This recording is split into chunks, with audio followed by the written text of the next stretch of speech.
As the cast and crew of the Children of a Lesser God revival gathered for the first time on Broadway, they were united. The play tells the story of a hearing man and deaf woman who fall in love while working together in a school. And this group is transcending the barriers that are so often constructed between the deaf and hearing communities. There's a lot of deaf talent out there that is on the rise. For producer Nyle DiMarco, who won both America's Next Top Model and Dancing with the Stars, this show sends a clear message. A lot of people think that deaf people don't have a culture or don't have their own language. And we have a thriving culture and a beautiful language and a huge deaf community.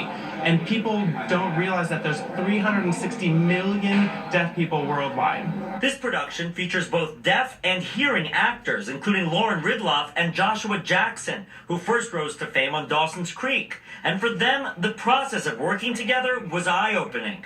What you learn is if you take the time and you have the patience and with an open heart try to bridge that gap, get into your own uncomfortable place, right? So often I think the reason that we don't hear each other is because it's our discomfort that makes us shut down. This is a love story about two people that really love each other. It doesn't matter their differences, their culture, their language, their modes of communication.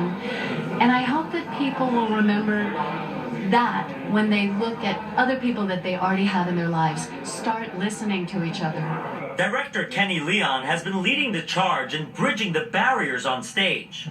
The challenge is trying to listen and respect everybody in the room. And on the first day of rehearsal, I said, look, let's not tiptoe around each other because we're going to offend each other.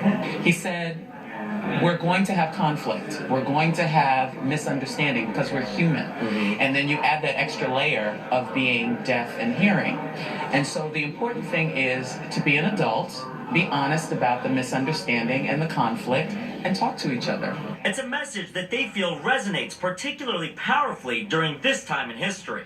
A lot of what's going wrong in the country right now is our inability to communicate with each other. And the fact that we're not really often listening to each other, we're kind of talking past each other. People seem to be divided. It seems to be, two different camps as opposed to people going, oh, we have a similar problem. No, we have very different problems. We just push people away who are different than we are. It may be because